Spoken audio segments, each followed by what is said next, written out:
I'm an OBGYN and a researcher at Johns Hopkins School of Medicine and at the School of Public Health.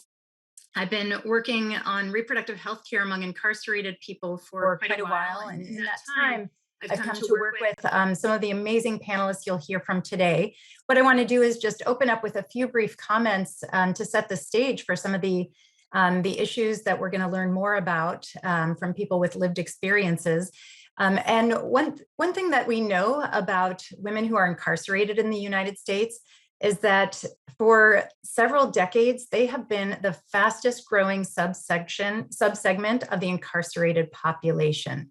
So while we've seen our incarcerated population in the US rise at rapid rates over the last 4 to 5 decades, it has been the most rapid for women. And on any given day, it's estimated, at least as recently as 2020, that there are over 150,000 women incarcerated in prisons and jails in the US. The majority of these women are young women, younger than 45, and most of them are mothers and primary caregivers to young children. Some people will enter prison or jail pregnant. Some people will enter prison and jail with other reproductive health needs that are gender specific. And what we need to think about is what their healthcare looks like and what their paths to incarceration and the healthcare status they have before incarceration, how that comes to bear on their experiences while they're incarcerated and when they return to their communities. We know that the pathways to incarceration for this population often overlap with things that we in public health think of as social and structural determinants of health. Things like institutionalized racism, things like gender-based violence and untreated mental health care, mental illness and lack of access to adequate behavioral health and trauma-informed care, poverty, limited access to stable housing, limited access to addiction care. All of these things overlap in terms of the lives of people who are incarcerated pre, during, and post-incarceration. And what we will learn about today is how people who have endured the traumatic and rights-violating experiences of being incarcerated, how they have harnessed their experiences to change those systems and to advocate and to lead the way. And some of the things that we've seen from previously and currently incarcerated women leading the way nationally, we've seen them lead efforts to end the shackling of pregnant people who are incarcerated. This is a horrendous practice that is a human rights violation and medically unsafe that still happens. And things like menstrual equity and ensuring that incarcerated people have access to menstrual products. So we're going to learn about some of these and much more today. And throughout all of this, the experiences that we learn about and the advocacy we hear about, it should inspire us all to act and to recognize the ways that this system is fundamentally gendered against women and against people with the capacity to be pregnant, and how we need to intervene on these systems for the well-being of all people, but especially for the women who are trapped within our system's inequitable criminal legal system. So with that, I'm going to turn it over to Tanaj and Kim.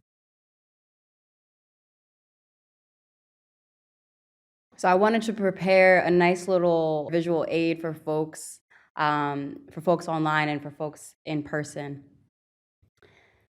So my name is Tanaj. I'm happy to be here. It's an honor, and I'm very privileged to be in this space, to be speaking with you on justice for women and girls.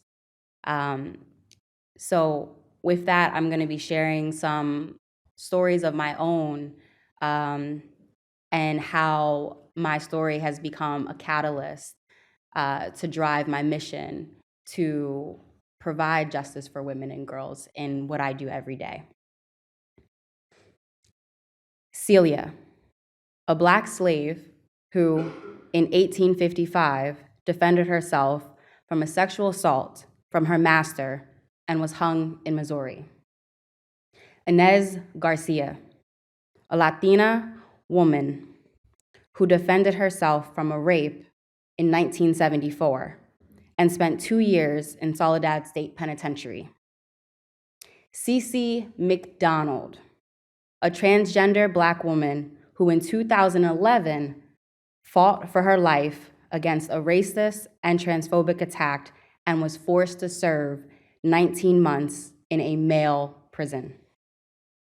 Marissa Alexander, a Black woman in 2012 who served 3 years behind bars and 2 years in house detention while being forced to wear and pay for surveillance ankle monitor for defending herself against her abusive husband. So what do all of these women have in common?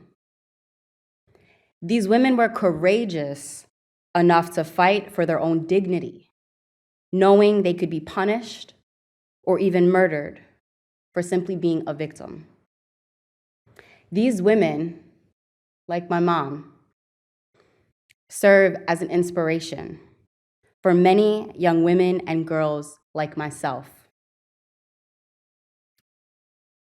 to fight for justice and be victors and not simply victims. 18. That's the number of times my mom saw the inside of a jail cell.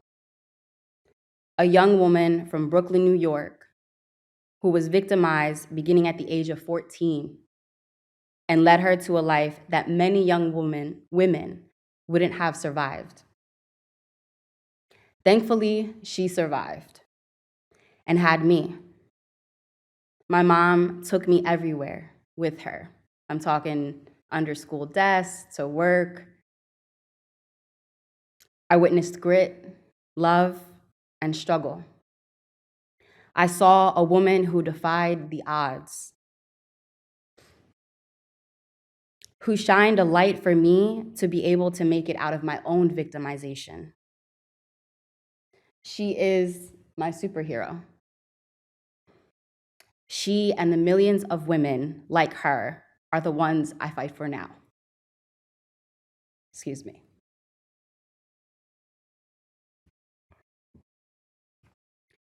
They are the reason we are gathered here today.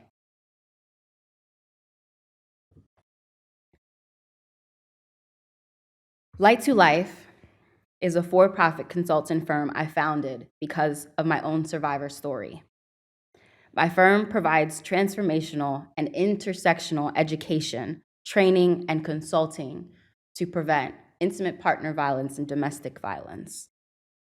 Because of my lived experiences, I have made it an obligation to inform and build support networks for justice-impacted survivors.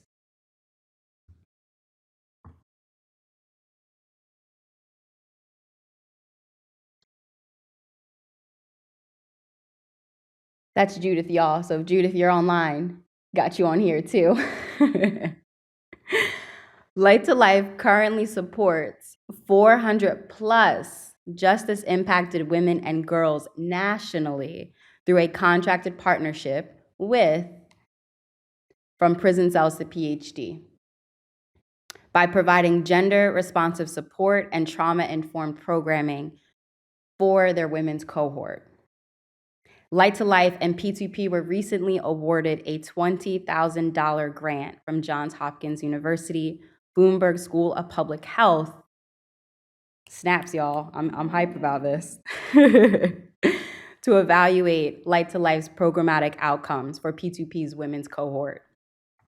Grant opportunities like this make it possible to provide appropriate interventions for women and girls to break the cycle of violence and trauma. Traditional women's prison and reentry programming are focused primarily on reducing recidivism, but neglect the intersections of incarceration and intimate partner violence. Among the growing population, as Dr. Sufferin mentioned earlier, of 153,000 incarcerated women in the US, at least 86% have experienced intimate partner violence. Women's pathways to incarceration are often deeply connected to the lasting trauma of the histories of their victimization. Justice for women and girls is more than just focusing on recidivism.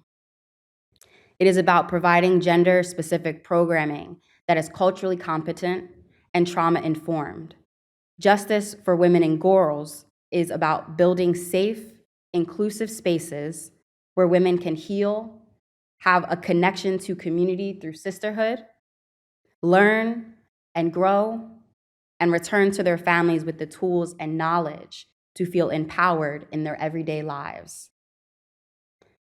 Now, society and our legal system does not look at survivors all the same. We know that. As you listen to everyone today, I want you to challenge the idea that survivors and people who have committed crimes are two diametrically opposed groups. I want you to reflect and think, how do we view a woman's victimization? As a crime? As her fault? There is no justice in our system or in our world when we do not seek to find the truth. This is not just a woman's issue, a minority issue, or a poor people's problem. The current state of our nation is everyone's problem. And if we choose to ignore it, the future of American families will be the ones to suffer. Justice for women and girls like Marissa Alexander, Inez Garcia, Celia, CeCe McDonald, and my mom should be celebrated for their strength, recognized for their resilience, and the audacity to fight back even when the odds are stacked up against them. Justice is about centering the voices of justice-impacted women and girls in order to improve reentry programming, transform policies, and provide resources. Today, I encourage you all, everyone in this room, everyone on Zoom, to be a part of this mission by sharing the stories you hear, the information you hear, back to your communities in order for us to really uplift women and girls who are justice impacted. Because they're not only survivors, but they are also victors too. Thank you.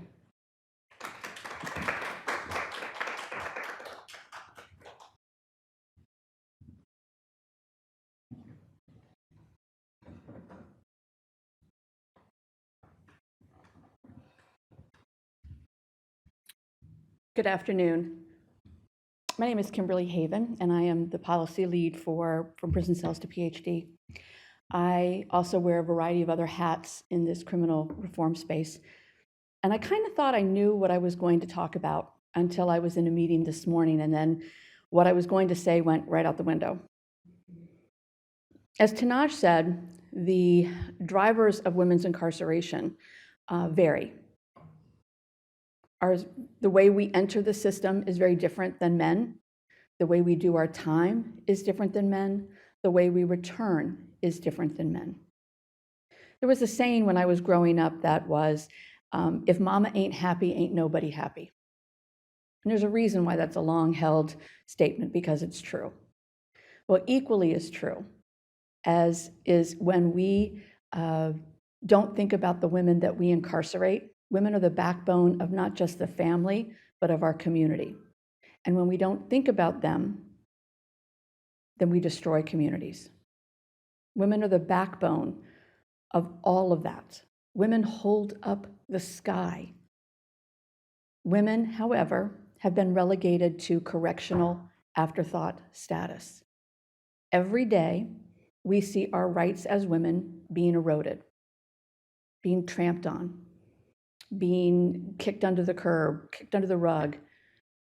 I never thought in my life that I would ever see the rights, and I've been in this space a very long time, I'm probably older than all of y'all put together, but I never thought in my lifetime that I would see Roe fall. I remember when there was no Roe.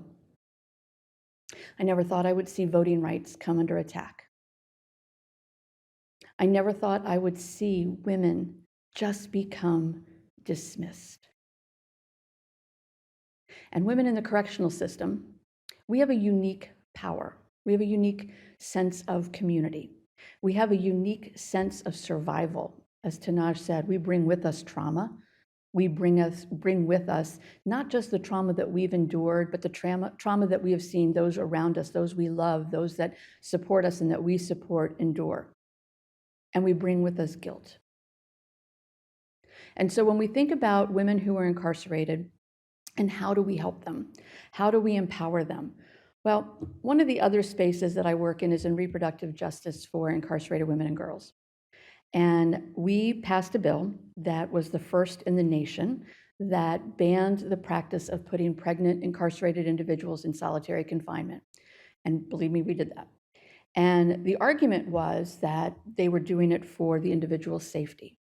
Well, never in the entire 100+ years that our state prison has been around has there ever been a pregnant woman hurt or harmed by another incarcerated individual. In fact, just the opposite.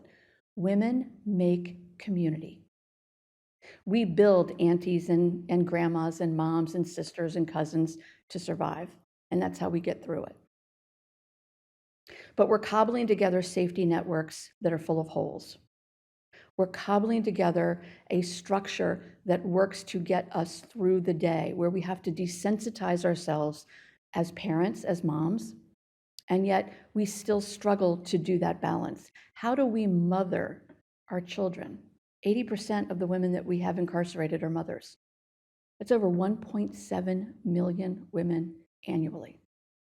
I've seen women who will not go to meals so that they can be on the phone to help their children with homework.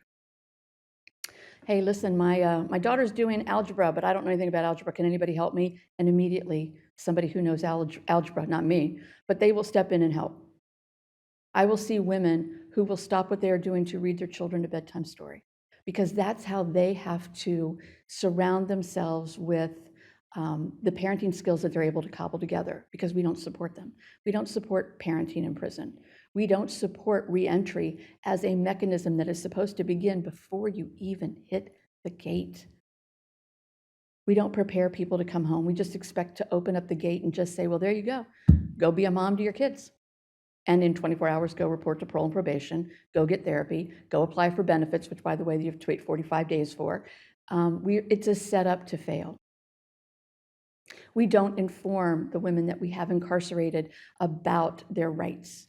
We don't encourage them to get involved in the very things that provide pathways, not just out of prison, but poverty. So we continue to criminalize poverty. Prosecutors see women as low-hanging fruit. We're the easiest ones to catch up, which explains why our prison population has grown over 700% in the last 30 years. And actually, right now it's closer to 800%, something that keeps me awake at night. Prison has also become intergenerational. When I first got in this reform space about 1 million years ago, it feels like, I had a hard time with the concept that prison in Black and brown communities in the city that I love of Baltimore had become normal. Prison was normal. Prison was a rite of passage. It was a way to get street cred. And now it's just like not a big deal. Well, prison is a big deal. And our children are watching us. We're not encouraging women to get education, to pursue higher education. Instead, we relegate them to the only jobs you're going to get when you get home are going to be minimum wage jobs. Now, I'm not knocking minimum wage jobs. We all have to start somewhere. We all have to hustle, and I get that. But we don't ever paint the picture that higher education is available. We don't ever say, here's a program like From Prison Cells to PhD, or for Tanaja's program, that you can actually be in control of your own life. You're going to hear from some amazing speakers after I'm done, which, by the way, I'm wrapping up quick, I promise. You're going to hear from some amazing speakers. And so I'm not going to share my story.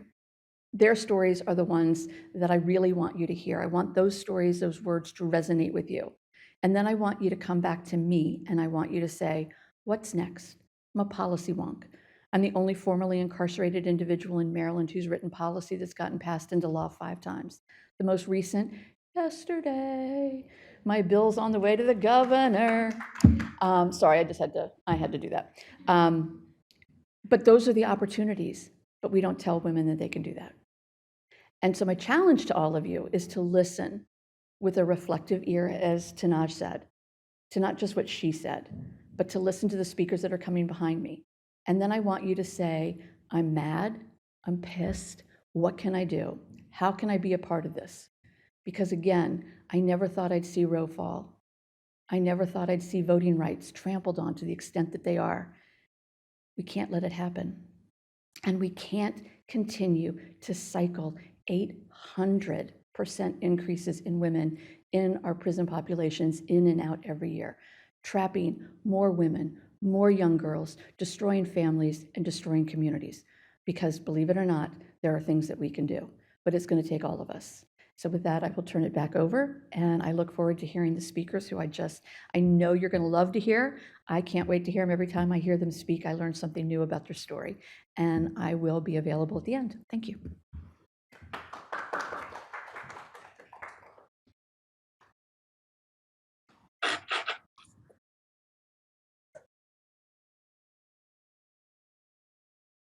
Hello, everyone. My name is Judith Negron, and I'm really excited to be here during this Second Chance Month. And I'd like to thank Dr. Andres for considering me to be part of this extremely important topic, and Johns Hopkins School of Public Health for bringing it to the forefront. I'd like to tell you a little bit about my story. This is not your typical story. It's not about abuse or poverty or neglect. This is not that story. The story is that of a first-generation immigrant who worked hard to achieve the American dream, becoming highly educated, licensed professional, and business owner. Someone who, at the peak of her career, found herself in the middle of a federal indictment in which the trial resulted in a guilty verdict of 35 years. This was the longest sentence ever imposed on a first-time nonviolent white-collar female for that type of offense. But just shy of 9 years into my incarceration, I received an unexpected blessing in the form of a presidential clemency in 2020. This unbelievable gift gave me a second chance.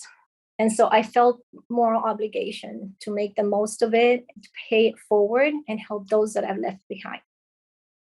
I knew that trying to return to the workforce and take a long absence was not going to be easy. And even worse, being stripped of my professional licenses, shamed in my industry, erased from a lengthy career, I had no choice but to reinvent myself. And this is how I got involved in advocacy and in the P2P program with Dr. Andres. Like them, I share the view that education is a vital path to success, even behind bars.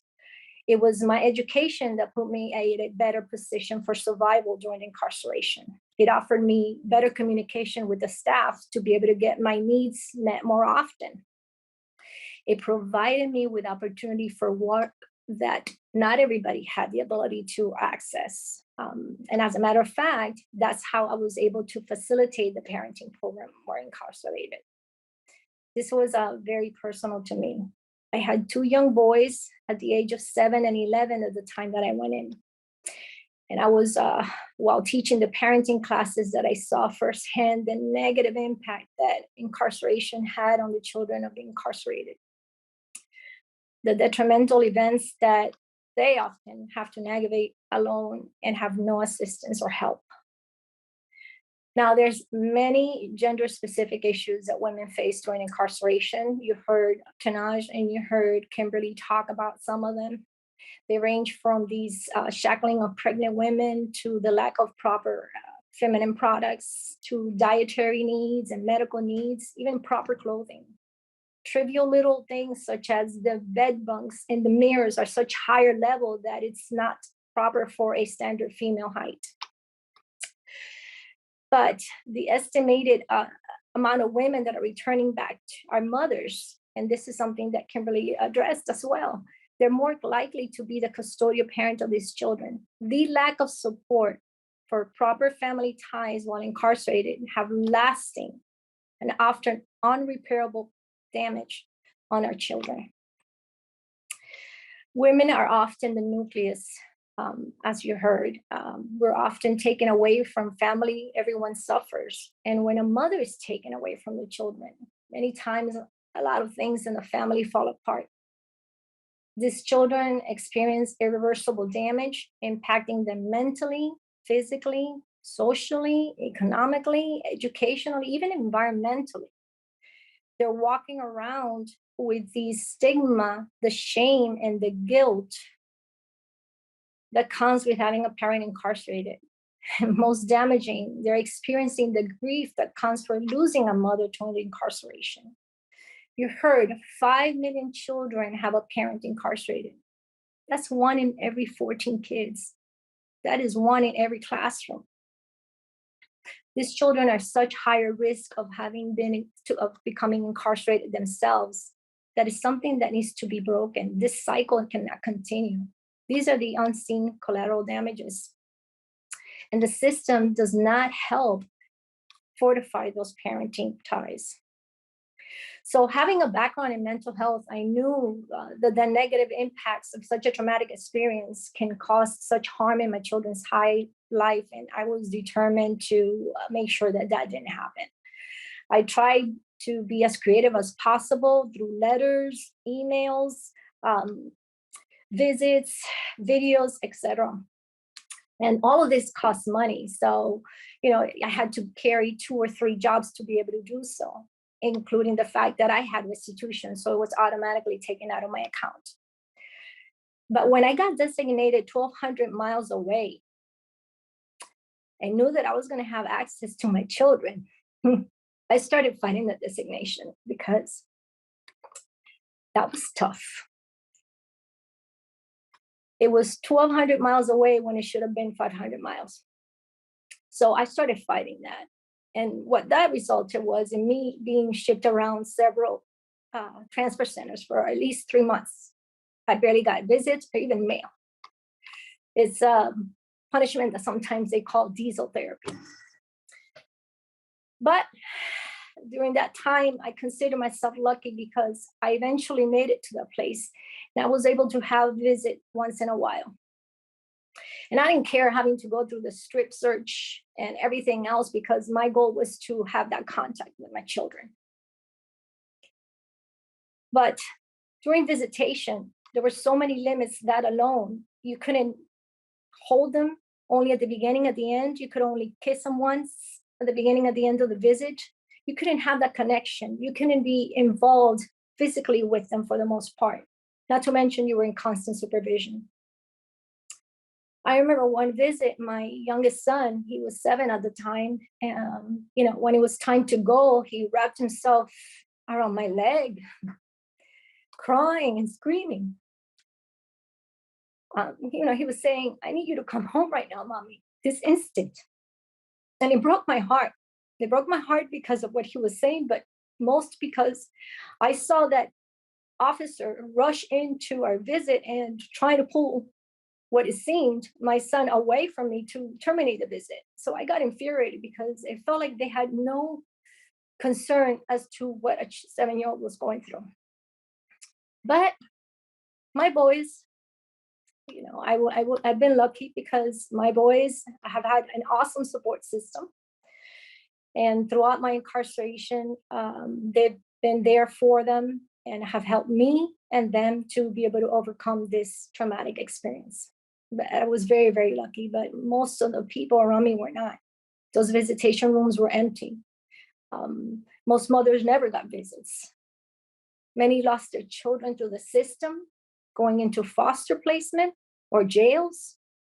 The caregivers, when their family lost or cut ties with them, to the streets, getting into drugs and gang-related activities, and ultimately to death itself. Every time we heard a person's name called over the loudspeaker to that chapel, everybody's heart just stopped. There are many areas that need to change in the prison system. But when it comes to motherhood and parenting from within, the system needs to be less punitive and more rehabilitative. Because what it fails to realize is that it's ultimately the children who are suffering these consequences. It is the children of the incarcerated who are the silent victims of these circumstances.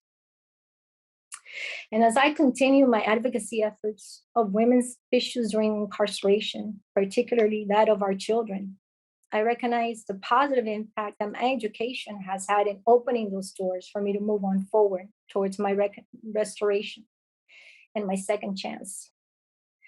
But I can only imagine how much harder it is for those individuals who have never had those tools, never had the education, never had the support, never had the family.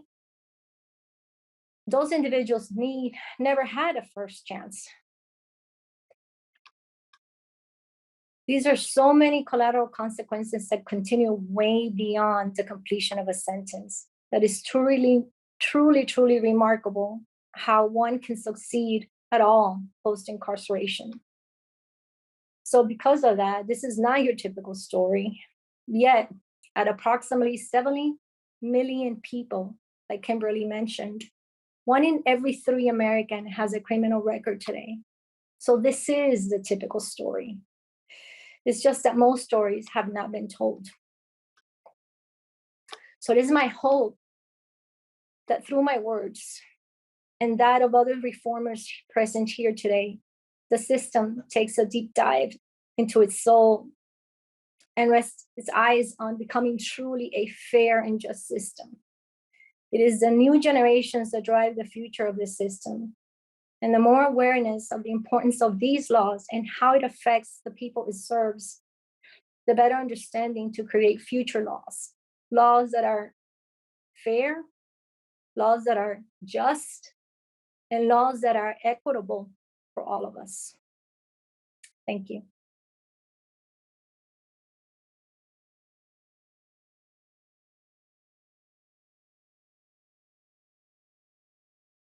Hello.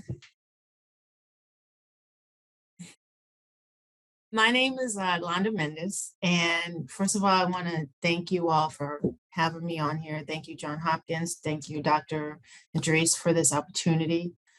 I know we're here to all share a little bit of our lived experiences, and every one of us has a different story, a different, as I would say, testimony to share. There are so many disparities within the criminal justice system, even amongst women, right? And there are so many issues that we have that a lot of us don't even know until it has been experienced. Let me paint a picture for you.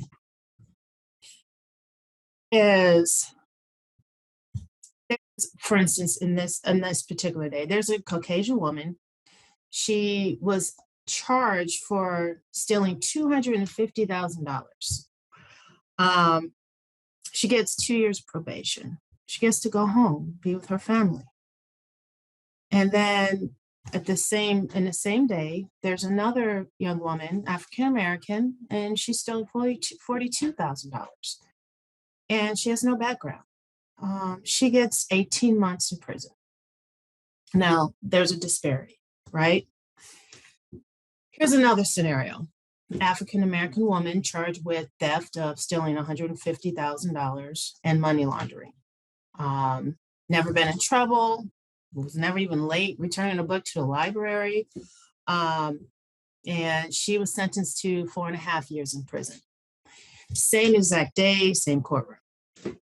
Caucasian woman has a history of theft. Was charged with $750,000, stealing $750,000, over $500,000 more. And money laundering, identity theft, fraud. Well, you would think that she clearly received at least 4.5 years of prison time, if not more.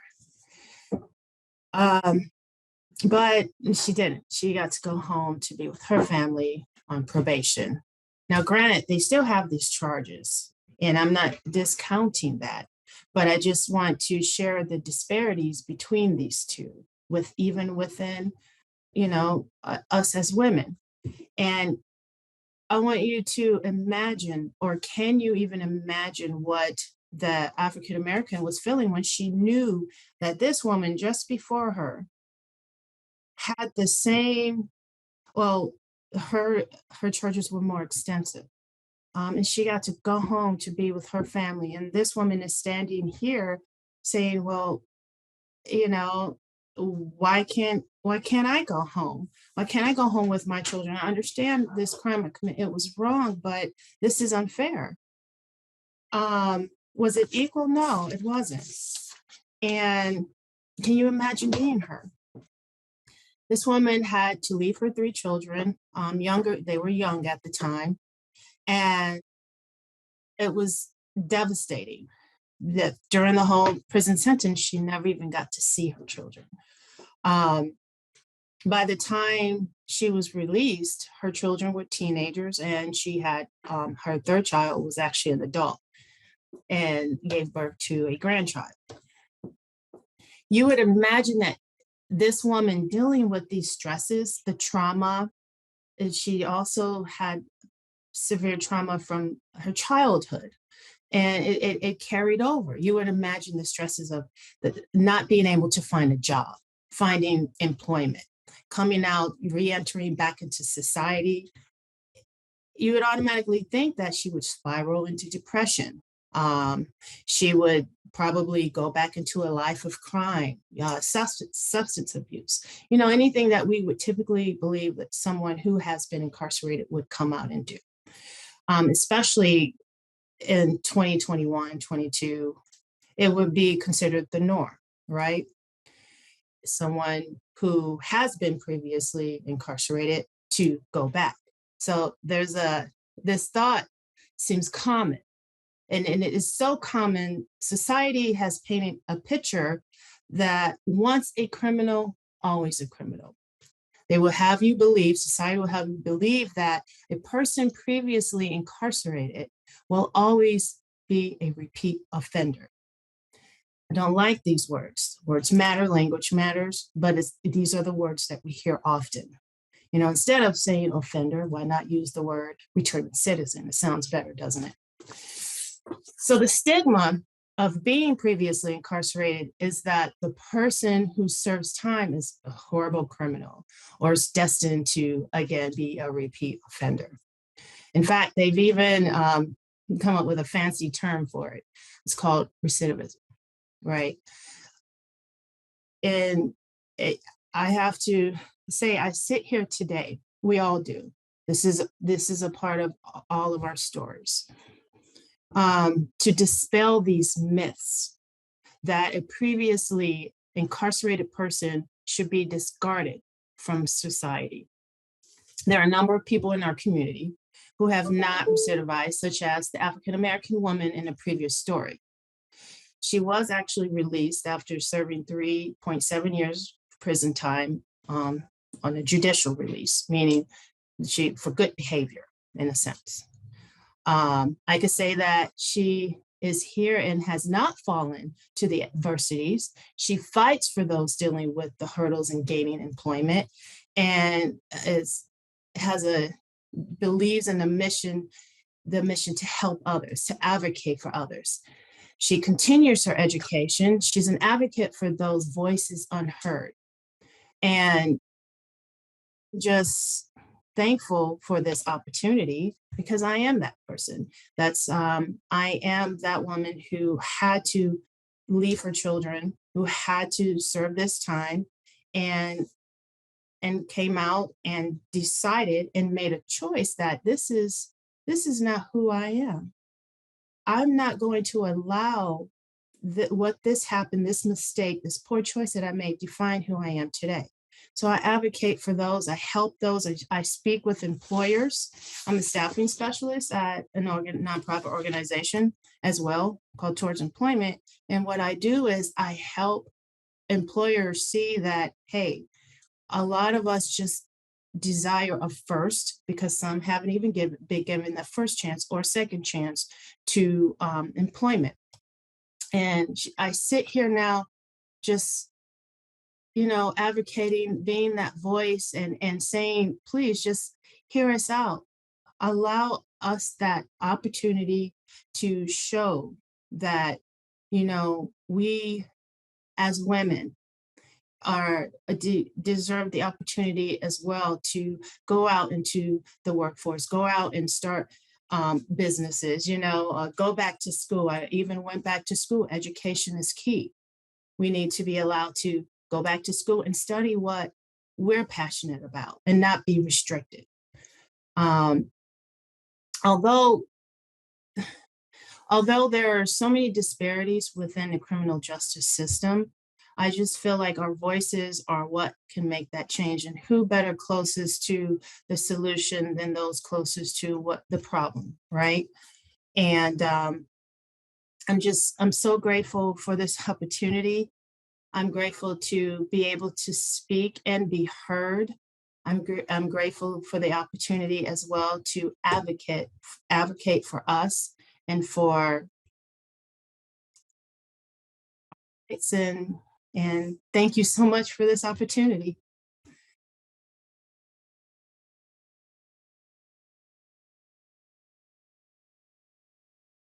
Hi, everyone. I think I am the last speaker of the story type talks that are going to happen today. So my name is Kelsey Becklin, and normally I would be coming to you all from the Minneapolis-St. Paul area of Minnesota. That's my home base.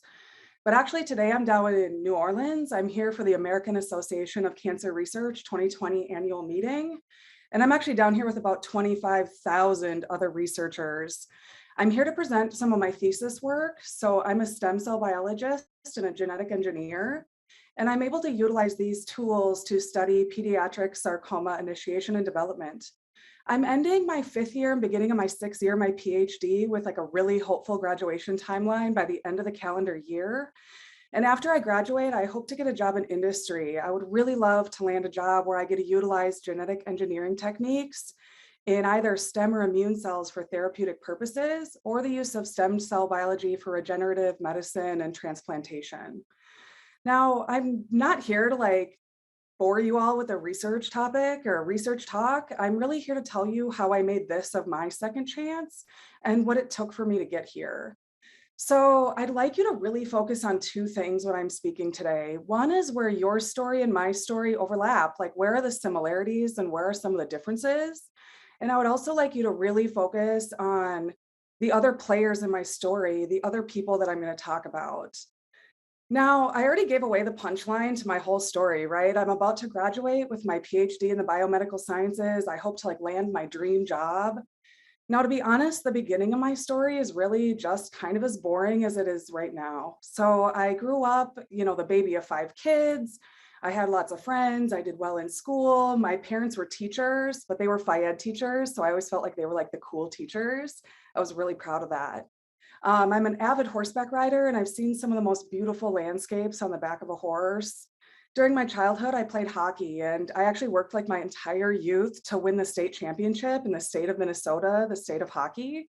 And my very last varsity game when I was a senior, we did just that. We actually won the state championship.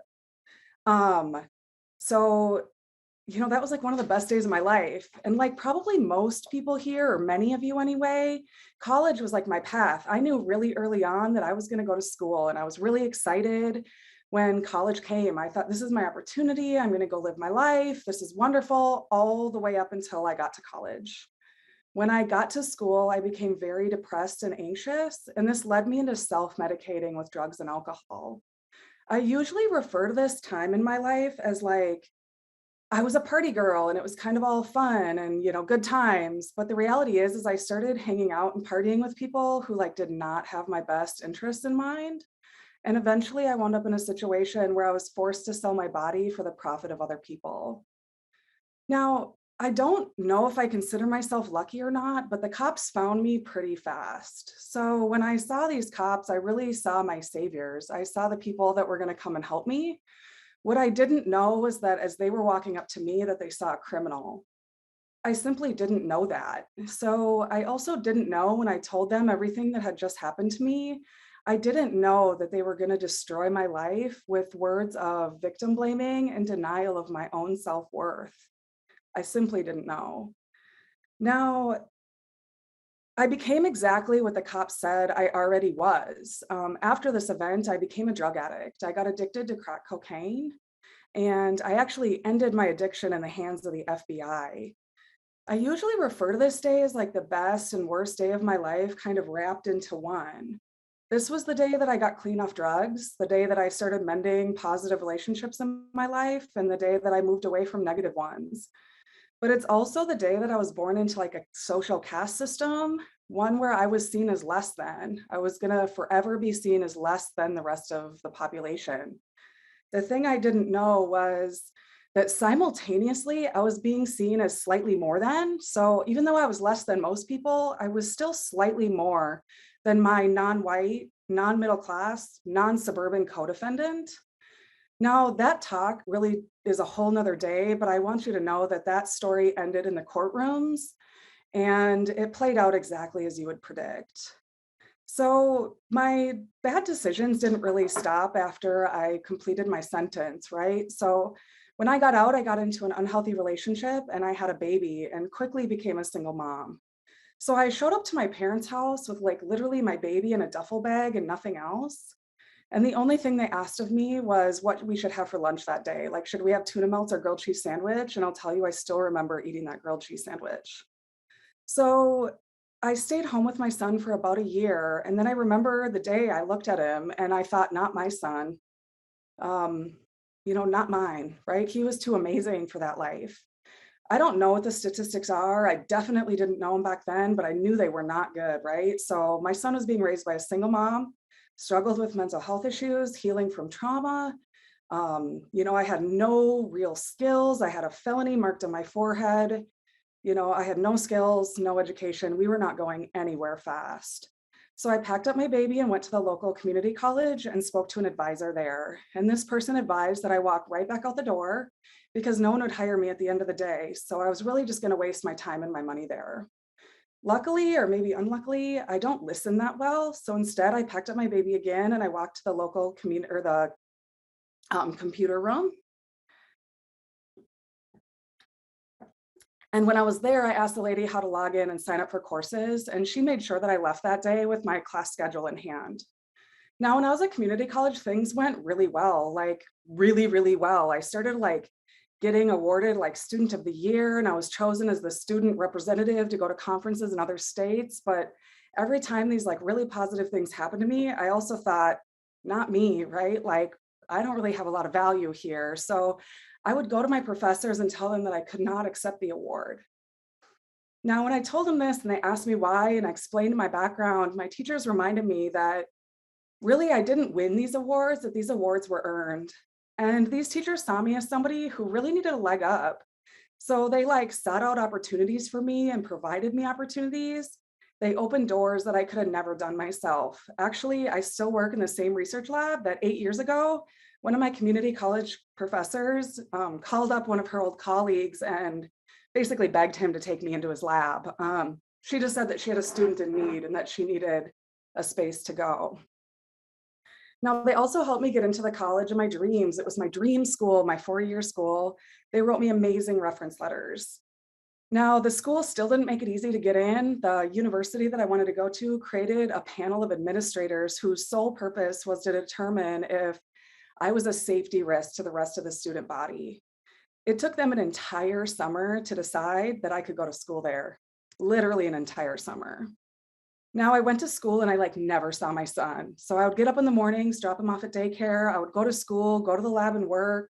And I would drive home straight to the local Applebee's where I changed clothes in the bathroom so that I could serve until after midnight, get home, finish my homework, and then get up the next day and do it again. But I graduated, and not only did I graduate, but I also got into grad school. Now, I wish that grad school could have been my chance at life again, and it really is, but it's also been really tough, and I almost wanted to quit really every day.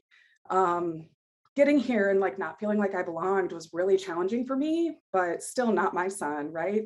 I didn't fight this hard for him to give up now. And good thing for me now is that I have a whole community of people. I have the P2P, everybody who said that my past is my past. And who I am today and in the future is really what matters. But I also have all my friends and family and my partner and my colleagues and coworkers, everybody who stands beside me, and they say, not you, Kelsey, that story's not you. So just go and earn this. Now, at the beginning, I asked you guys to think about a couple things during my talk. And one is to realize that maybe my story and your story aren't all that different. We could have been the same people. But also I want to encourage you that if you're noticing some of the trends that maybe you don't like maybe it's a little hard to get up for class, even though it's at 10 o'clock, or maybe you're in a relationship that just feels a little bit not right, or maybe you're sipping wine when you should be studying, whatever it is, whatever chance you're in right now, I give you permission to go and do something amazing with that. Now, I also asked for you to think about the other players in my story, the other people that I talked about. So the reason why I did that is that I hope that someday when somebody like me is standing in front of an audience like you, and you hear your part in their story, that you're proud of what they're saying. I hope that you don't want to be the college admissions person that told me to leave or the cop. I hope that you choose to be the person that helps. So remember that this doesn't have to be anything major. It can be something small, like take notes for the kid next to you in class because you know that he has a PO meeting that day and he won't make it. Maybe you invite your neighbor over for dinner and don't ask them how they are. You know they just got out. Let them be normal for a night. But maybe you do open the door. Maybe you do let somebody work for you. Whatever it is, I just want you to, now that you know better, please do better. And with that, I will just say thank you for allowing me the opportunity to share my story.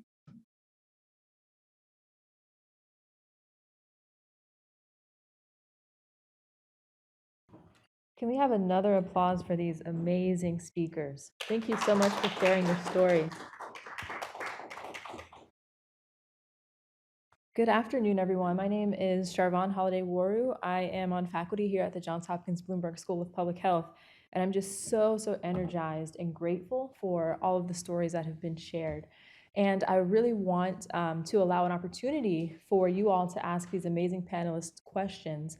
So I will just quickly summarize what we've discussed so far, and then we'll open it up for questions. So one thing that hasn't been discussed, we've talked about the number of women who are incarcerated, but I just wanted to take one quick second to share that 1 in 3 women in their lifetime will have experienced some form of intimate partner violence. And we've talked about, some of you may be thinking, well, why are we talking only about women? And the reason is for that violence against women is often more severe. It's often more likely to include multiple forms of violence, as we've heard from the panelists today: physical violence, sexual violence, even forms of financial abuse that place women in difficult situations that may hinder their progress in life. I'm showing this figure just quickly because this is showing the intersecting barriers to justice, which we've heard throughout which is a common theme throughout all of the talks today. This was adapted from an article that came out in 2020. And as we've heard, violence against women, different forms. We heard from Kelsey about human trafficking. We heard about intimate partner violence. These things intersect with iterated trauma, such as childhood abuse and other forms of mental health, things that we carry with us. And it's some of these social and structural barriers that further enable violence against women. Lack of access to the criminal justice system, the criminal legal system, or discriminatory practices used by the criminal legal system that doesn't support survivors of violence, as we've heard today. Intimate partner violence or other forms of violence are associated with chronic homelessness and housing instability. It's through these social and structural barriers that women aren't able to afford safe and affordable housing for their children, or they're placed in neighborhoods that expose them to additional harmful experiences, environments that aren't safe for children or for women, and place them at risk of experiencing additional crime, or place them at risk of needing to survive. And so with that, and I'm just kind of rushing through because I want to give time to the panelists, but also we didn't talk about, well, we did actually. Lena brought up the issue of race and ethnicity, right? So it's not just gender, it's not just women and girls, it's also the racial and ethnic piece that exacerbate injustices. And so I had some slides here about policy, but we can invite Kim to talk a little bit more about that perhaps. I'll just end with this slide. This is centralizing us here to Maryland and to Baltimore specifically. So on the side here, we have a report from the DOJ. This was a civil rights investigation that arose after the murder of Freddie Gray. And this report found that there are discriminatory practices among our local police department, and specifically, there are gender biases where survivors of human trafficking aren't taken seriously, where transgender women aren't taken seriously, where rape cases are most likely to be determined unfounded. In fact, in Maryland, a large majority of cases of rape cases in Maryland, in Baltimore City, are unfounded, meaning they're determined baseless, and so they're not investigated. After this was brought to light, now we have upwards of 50% of rape cases that aren't even investigated. They're labeled as open. And then we criminalize victims of human trafficking. We don't expunge their records for crimes that they were forced to do while under duress. Luckily, with the True Freedom Act in 2020, now there is relief for survivors of human trafficking. So with that, I'd like to go ahead and open up to questions.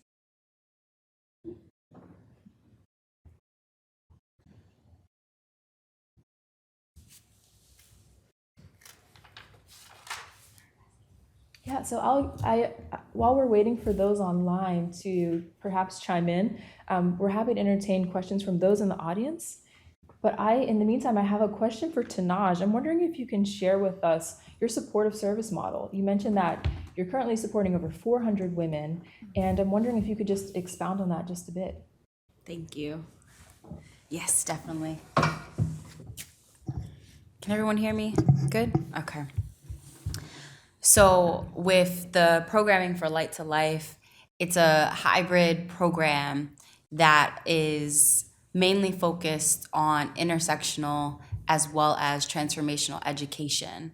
And through that, I provide education, training, and consulting to businesses, nonprofits, corporations, colleges, and universities. And I really speak and share around what it means to heal. And I think that is something just is not really addressed when we talk about women's reentry programming and what it means to heal on all different levels, right?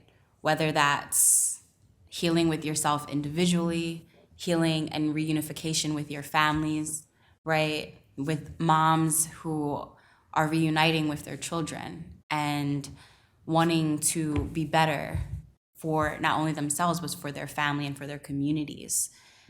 And really addressing those specific levels.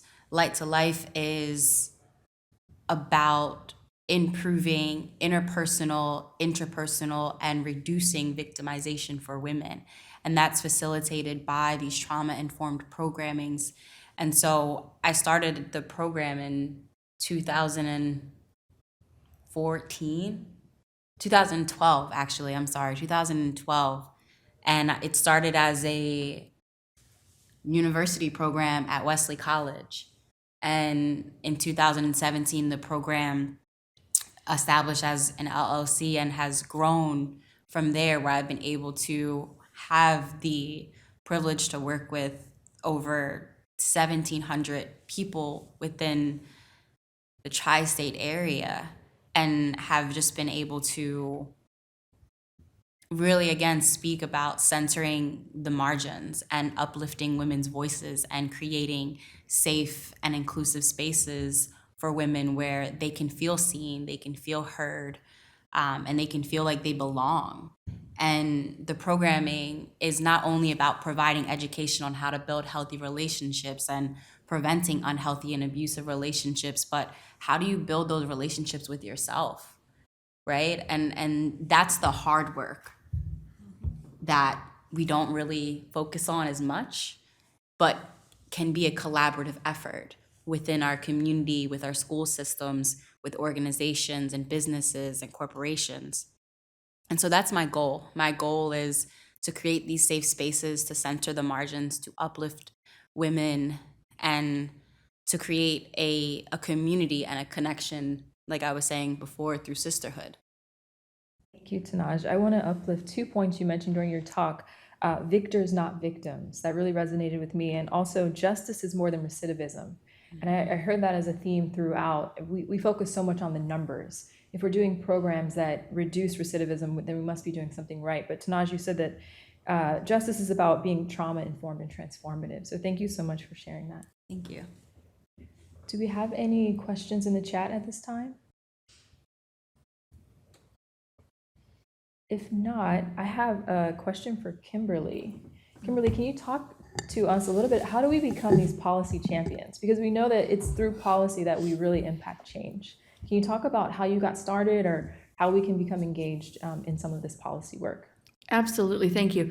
I always say that I do what I do because of the things that I saw, the things that I experienced, and the things that I know continue.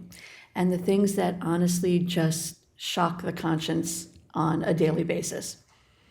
I got involved in this space originally because I lost my right to vote. And I never stopped being a citizen. And honestly, my right to vote is the right to vote is the hallmark of our democracy. And so how dare, just because I went to prison, was I supposed to lose my right to vote? So that's how I got involved in it. And then it was just a very short little slope to, well, what else needs to be changed? And so every day when I no longer share my story, because by now everybody knows my story and really all you have to do is Google me.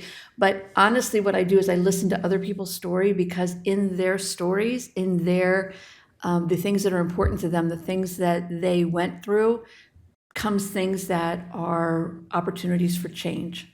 And so I do have a skill set in writing policy. I do have a skill set in running my mouth and arguing with legislators.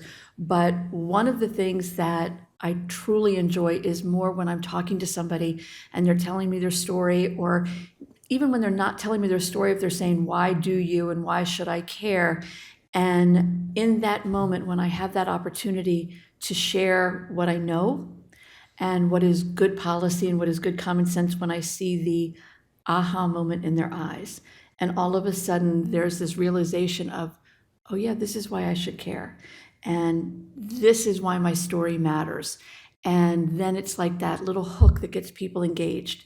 And once you have the opportunity to tell your story, to look at your story in outside of your own self, and you look at it in the larger landscape, all of a sudden you're empowered to become an incredible agent of change. And that is also transformative. To be able to use your trauma, to use your story, to be able to drive authentic change, I think is one of the greatest things that come out of our incarceration. It's also very healing. And then we also serve as those mentors for our sisters who are just beginning to do their journey. And so how do we nurture them? How do we support them? To Kelsey's point, how do we open those doors? I love opening doors. I love saying, you should talk to this person and tell your stories. Because again, that's where transformation happens. It's real easy to, go talk to a legislator, but people somehow are intimidated by that.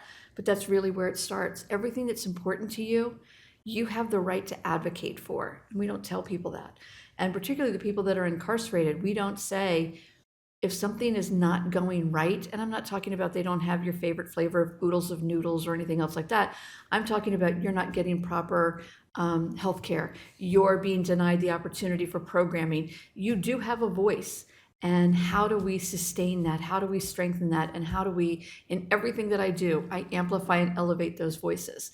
And that's how we get into policy. And that's how we drive change. Thank you, Kimberly. I'm mindful of time, but I also want to kick some questions also to Kelsey, Lana, and Judith.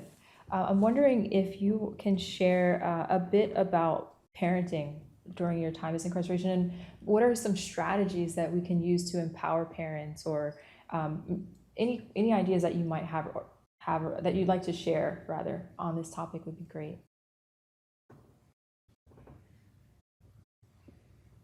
I'd like to point out that one of the things that are very important is the connection or the support system that what can have from outside. Not everybody has that opportunity. Not everybody has that privilege. So if community is out there and they can provide support for these individuals, especially these moms, and allow them some resources and connectivity with their children, it will be so much more helpful, not only for them to do their time in a mental health, a better mental health state, but also for the children themselves. Because again, when one is incarcerated, all our loved ones are doing that same time with us. They feel incarcerated as well.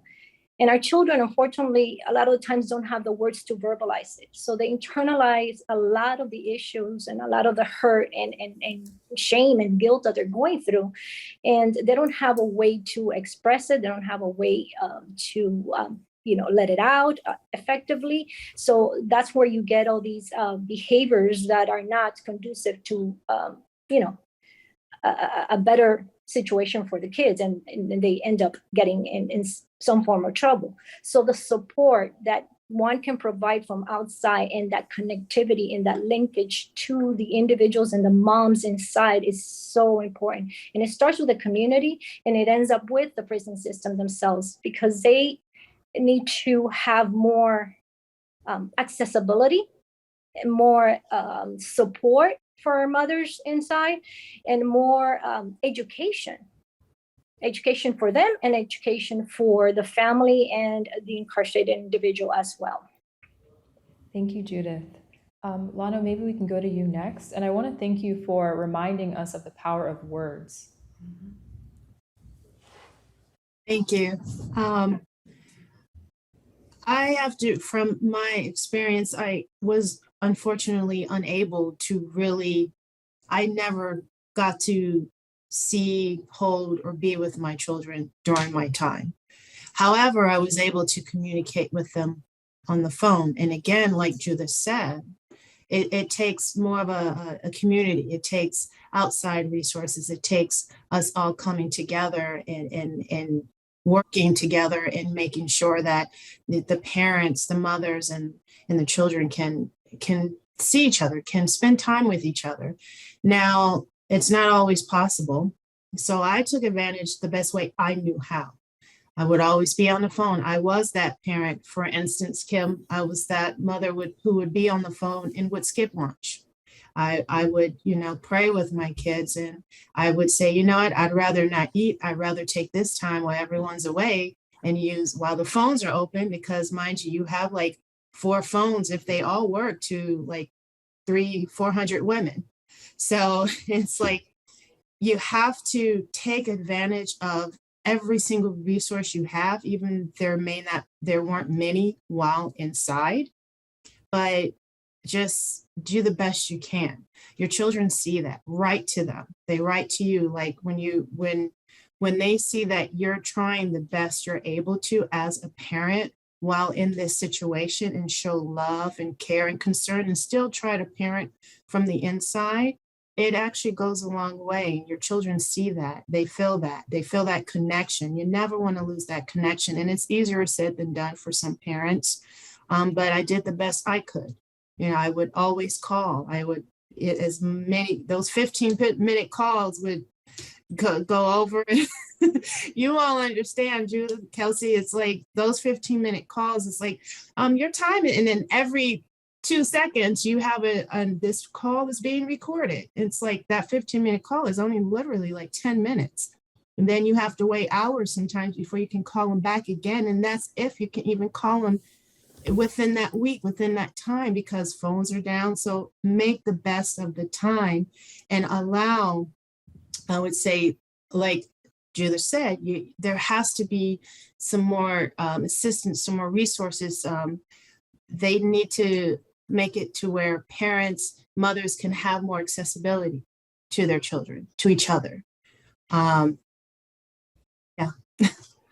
Thank you. And Kelsey, what you said was "not my son." That really resonated with me. Not my son.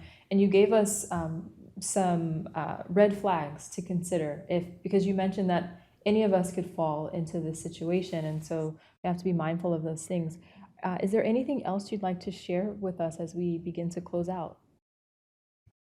Yeah, I guess one of the things that I always like to point out to people that I didn't really get a touch on is that sometimes people come to me and they will tell me things like, "Oh my gosh, you're so inspiring," or "Your story's so amazing."